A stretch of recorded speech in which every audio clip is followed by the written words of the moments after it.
abordando anteriormente, né, que existem neurônios que se comunicam diretamente com o músculo e eles são os responsáveis pela indução da contração muscular. Então, daqui por diante, assim, um conceito que tem que ficar muito claro para vocês é que nenhum músculo contrai sozinho, eles dependem de um estímulo neural para que isso aconteça. Portanto, o que a gente vai ver hoje é como funciona a regulação dos nossos movimentos. E na realidade é bastante complexo. Esse quadro aqui ele só dá uma pincelada nas coisas, a gente vai entrar em muitos detalhes agora, a gente vai construir essas informações ao longo da aula, mas a ideia é mais ou menos o seguinte: a unidade mais básica de funcionamento para controle da motricidade é um neurônio que se comunica diretamente com o músculo, ou seja, vocês podem chamar esse de neurônio motor ou motoneurônio. Então você tem grupamentos neuronais, chamados esses inferiores, que têm a função de se comunicar com músculos e, portanto, regular movimento. Quem controla esses neurônios? Na realidade, vários fatores podem controlar esses neurônios. Desde reflexos locais, a gente já começou a falar um pouquinho disso na aula passada, hoje a gente vai entender mais detalhes, tá? Até instâncias superiores.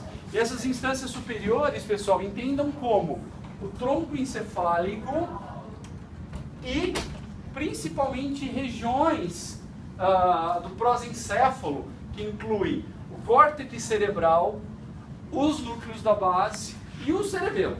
Tá? A gente vai abordar um pouquinho de cada área ao longo da aula. Então, para você regular movimento, você na realidade recruta praticamente todo o sistema nervoso central. Porque a maioria dos motoneurônios está na medula espinhal. Alguns estão no tronco. Por exemplo, o professor só consegue mexer a língua ou os músculos da face através de motoneurônios do seu tronco encefálico, através do nervo facial. Então nem todos os motoneurônios estão na medula, alguns estão no tronco.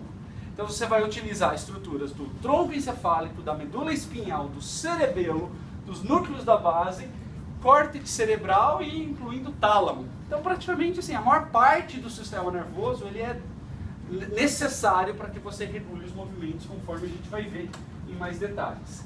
E na realidade a gente podia classificar o movimento de acordo com o estímulo necessário ou o circuito necessário para controlar eles, que vai dos movimentos mais simples, chamados reflexos, com seus primeiros que a gente vai explicar, para movimentos um pouco mais complexos, são chamados rítmicos e automáticos.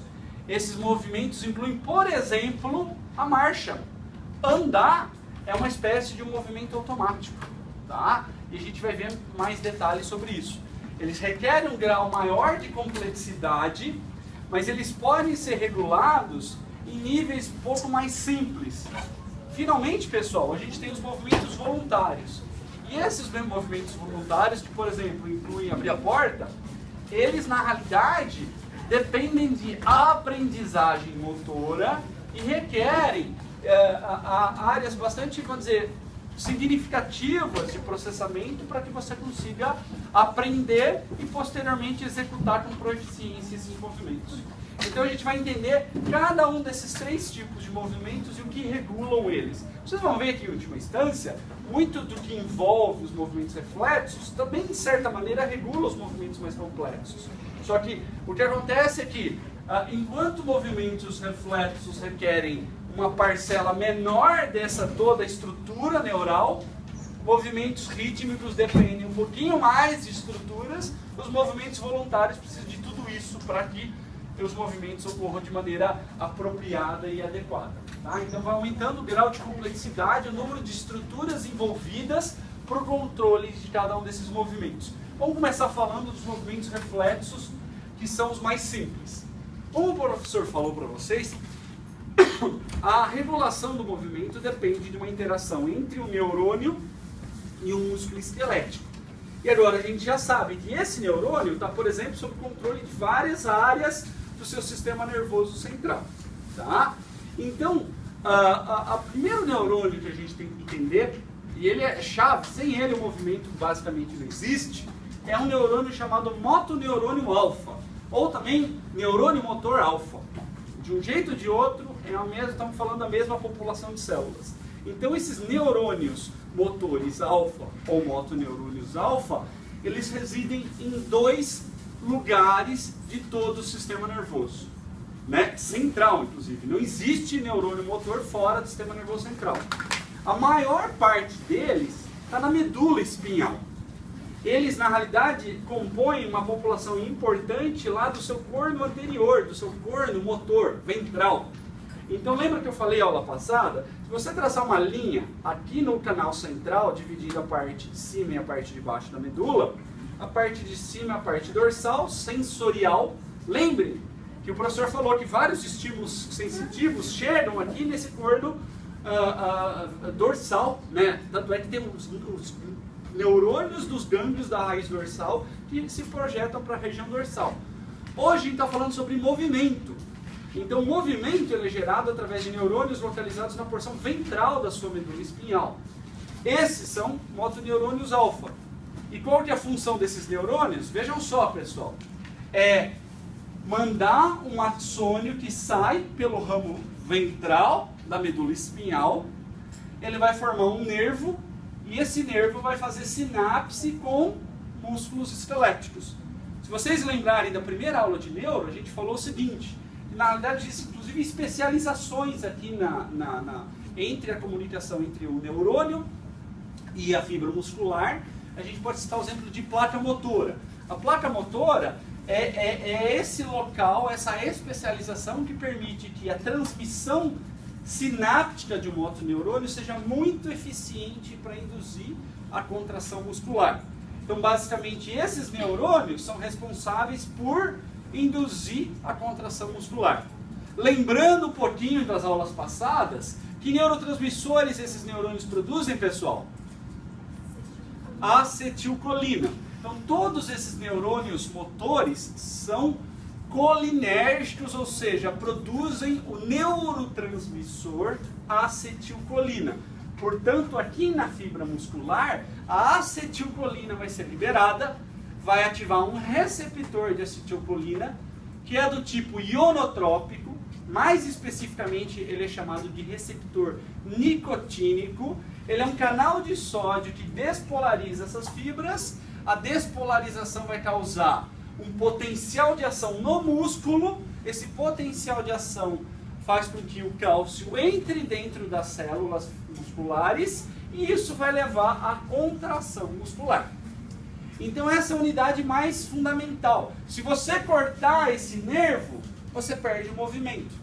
Se este neurônio morrer, você perde o movimento, tá? Porque é esse neurônio que comanda o seu músculo. É claro que esse neurônio ele está sob o controle central. Por isso que lesões na medula espinhal, o que é um indivíduo paraplégico, tetraplégico? É um indivíduo que teve uma lesão na medula, essa lesão impede a comunicação de cima com a parte de baixo. Então o indivíduo com lesão medular, ele até tem um motoneurônio, exceto evidentemente no local da lesão. Normalmente as lesões medulares, não é que toda a medula se machuca, senão o indivíduo morre até. A lesão ela normalmente acontece em um pequeno segmento da medula. Só que na lesão nesse segmento rompe todas as fibras que descem, ou parte delas que descem, ou rompe as fibras que sobem. E por isso que daquele segmento para baixo, você não tem mais movimento. E por que você não tem mais movimento? Você não tem mais movimento porque você não tem mais o comando consciente do movimento. Então, normalmente, né, numa lesão medular, o que se perde é os movimentos automáticos e voluntários, porque eles dependem dessas instâncias superiores. Mas numa lesão medular, você não perde reflexo.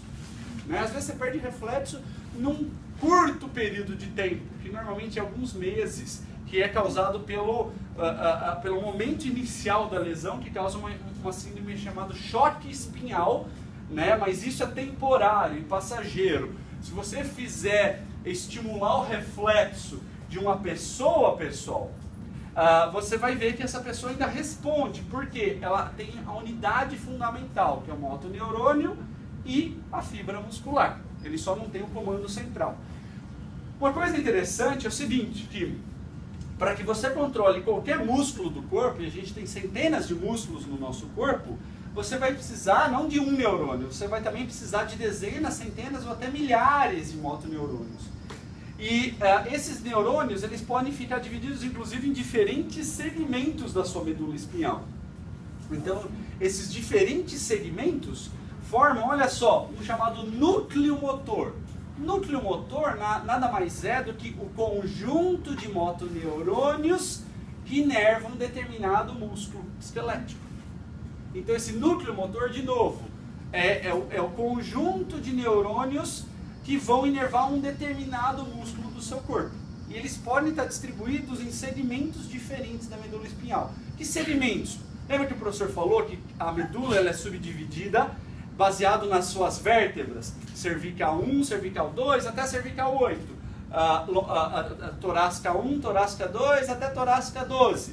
Lombar 1, lombar 2 e assim por diante. Então, cada um desses segmentos ele tem um certo comprimento e você vai ter um conjunto de motoneurônios ao longo desses segmentos responsáveis por inervar um determinado músculo esquelético. Tá? No mesmo nível da medula, numa mesma foto da medula, você pode até ter motoneurônios que inervam músculos distintos, tá? Mas eles vão ter funções distintas, porque o neurônio verde inerva um músculo e o neurônio azul inerva outro músculo, certo, pessoal? Tranquilo, né?